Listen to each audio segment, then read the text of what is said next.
ജനാധിപത്യ മൂല്യങ്ങളെ യാഥാർത്ഥ്യമാക്കുന്നതിന് വേണ്ടിയാണ് അംബേദ്കർ പാർട്ടി ഓഫ് ഇന്ത്യ രൂപം കൊണ്ടിട്ടുള്ളത്. അത് ജനാധിപത്യത്തിന്റെ മൂല്യങ്ങളായ സമത്വത്തിനും സ്വാതന്ത്ര്യത്തിനും സാഹോദര്യത്തിനും നീതിക്കും വേണ്ടി പ്രവർത്തിക്കുന്ന ഒരു രാഷ്ട്രീയ പ്രസ്ഥാനം. ഒരുപക്ഷെ അത് കുറച്ചുകൂടി മുൻപോട്ട് പോയിക്കൊണ്ട് ഇന്ത്യയുടെ ഭരണഘടനയെ കുറച്ചുകൂടി ശക്തിപ്പെടുത്തുന്നതിനായി അന്താരാഷ്ട്ര നിയമങ്ങളുടെ അല്ലെങ്കിൽ മനുഷ്യാവകാശങ്ങളെ ഉൾക്കൊള്ളിച്ചുകൊണ്ട് ഒരു പാർട്ടി ഇന്ത്യയിൽ നയം രൂപീകരിച്ചിട്ടുണ്ടെങ്കിൽ അത് അംബേദ്കർ പാർട്ടി ഓഫ് ഇന്ത്യ മാത്രമാണ്. മറ്റൊരു പാർട്ടിക്കും നിങ്ങൾക്ക് ഇങ്ങനെ ഒരു നയം കാണാൻ കഴിയില്ല.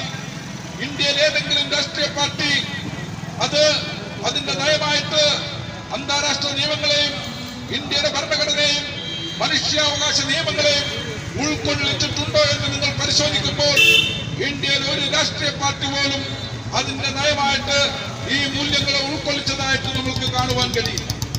അതുകൊണ്ടാണ് ഞാൻ പറഞ്ഞത്, ഇന്ത്യയിൽ ഒരു സമഗ്രമായ വിപ്ലവത്തിന് നേതൃത്വം കൊടുക്കുന്ന പാർട്ടിയാണ് അംബേദ്കർ പാർട്ടി ഓഫ് ഇന്ത്യ. ആ വിപ്ലവം എന്ന് പറയുന്നത് ആയുധം കൊണ്ടുള്ള വിപ്ലവമല്ല. ആ വിപ്ലവം എന്ന് പറയുന്നത് ഭരണഘടനാപരമായിട്ട് നടക്കുന്ന വിപ്ലവം. ആ വിപ്ലവം എന്ന് പറയുന്നത് മനുഷ്യാവകാശ നിയമങ്ങളെ മുൻനിർത്തിക്കൊണ്ടുള്ള വിപ്ലവം. ആ വിപ്ലവം എന്ന് പറയുന്നത് അന്താരാഷ്ട്ര നിയമങ്ങളെ മുൻനിർത്തിക്കൊണ്ടുള്ള ഒരു വിപ്ലവത്തിനാണ് അംബേദ്കർ പാർട്ടി ഓഫ് ഇന്ത്യ നേതൃത്വം കൊടുത്തിരിക്കുന്നത്. അതിന്റെ ഫലമായിട്ട് ഇന്ന് അംബേദ്കർ പാർട്ടി ഓഫ് ഇന്ത്യയുടെ ദേശീയ അധ്യക്ഷൻ വിജയ് മങ്കർ സാബ് 14ഓളം ബില്ലുകളാണ് ഇന്ത്യയുടെ പാർലമെന്റിൽ അവതരിപ്പിച്ചിട്ടുള്ളത്. 14 ബില്ലുകൾ ഇന്ത്യയിൽ സമഗ്രമായ പരിഷ്കരണത്തിന് വേണ്ടി 14 ബില്ലുകൾ ഇന്ത്യയുടെ പാർലമെന്റിൽ സമർപ്പിച്ചിട്ടുള്ള ഒരു വ്യക്തിയാണ് അംബേദ്കർ പാർട്ടി ഓഫ് ഇന്ത്യയുടെ ദേശീയ അധ്യക്ഷൻ വിജയ് മങ്കർ സാബ്.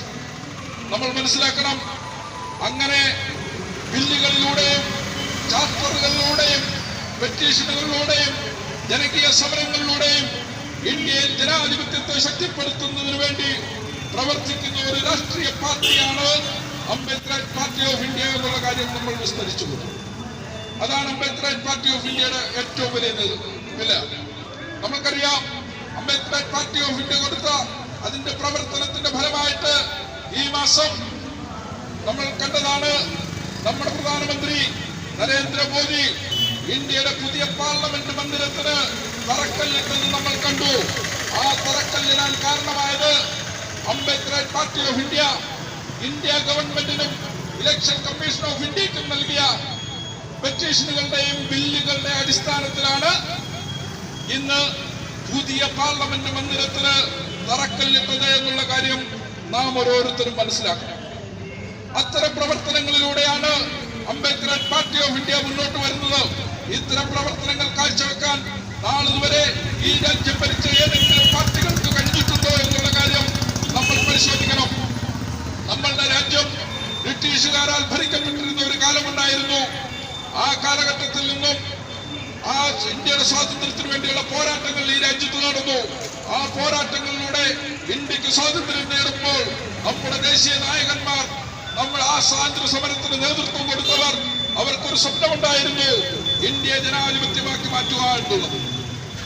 അങ്ങനെ സ്വാതന്ത്ര്യം നേടി 1947 നമ്മൾ സ്വാതന്ത്ര്യം നേടി. 73 വർഷക്കാലം കഴിഞ്ഞിരിക്കുന്നു. അങ്ങനെ സ്വാതന്ത്ര്യം നേടിക്കഴിഞ്ഞ് ഇന്ത്യക്ക് മഹത്തരമായ, ലോകത്തെ തന്നെ ഏറ്റവും വലിയ, ഏറ്റവും ദൈർഘ്യമേറിയ ഒരു ഭരണഘടനയ്ക്ക് നമ്മൾ രൂപം കൊടുത്തു. നമ്മുടെ ഭരണഘടന അനുസരിച്ചുകൊണ്ട് മറ്റു പല രാജ്യങ്ങളും ഭരണഘടന ചെയ്തിട്ടുള്ള കാര്യവും നമ്മൾക്കറിയാം. അത്തരമൊരു സാഹചര്യത്തിൽ ഇന്ത്യ മഹാരാജ്യം രൂപം കൊടുത്ത ആ ഭരണഘടന മുന്നോട്ട് വെക്കുന്ന ലക്ഷ്യങ്ങൾ, സമത്വത്തിന്റെ ലക്ഷ്യം, സ്വാതന്ത്ര്യത്തിന്റെ ലക്ഷ്യം, സാഹോദര്യത്തിന്റെ ലക്ഷ്യം, ഈ ലക്ഷ്യങ്ങളെ പൂർത്തീകരിക്കാൻ നമുക്ക് കഴിഞ്ഞിട്ടുണ്ടോ എന്നുള്ള കാര്യം നമ്മൾ പരിശോധിക്കണം. ഇന്ത്യ മഹാരാജ്യം 73 വർഷക്കാലം ആയി സ്വാതന്ത്ര്യം നേടിയിട്ട് നമ്മൾ ഒരു റിപ്പബ്ലിക്ക്, ഒരു പരമാധികാര രാജ്യമായിട്ട് ഇന്ന് 10-20 വർഷക്കാലം കഴിഞ്ഞിരിക്കുന്നു. റിപ്പബ്ലിക് ആയതിനു ശേഷം ഇന്ത്യ മഹാരാജ്യത്ത് നമ്മൾ പരിശോധിക്കുക, നമ്മൾ മുന്നോട്ട് വെച്ച ലക്ഷ്യങ്ങൾ, ഭരണഘടനയിലൂടെ സാധ്യമാക്കാൻ നമ്മൾ മുന്നോട്ട് വെച്ച ലക്ഷ്യങ്ങൾ അതെത്രമാത്രം ഈ രാജ്യത്ത് യാഥാർത്ഥ്യമായിട്ടുണ്ട് എന്ന് നമ്മൾ പരിശോധിക്കുമ്പോഴാണ് ഇവിടുത്തെ രാഷ്ട്രീയ പാർട്ടികളുടെ പ്രവർത്തനങ്ങളും അത് ആർക്കു വേണ്ടിയായിരുന്നു പ്രവർത്തിച്ചിരുന്നതെന്ന് നമുക്ക് മനസ്സിലാക്കുവാൻ കഴിയും.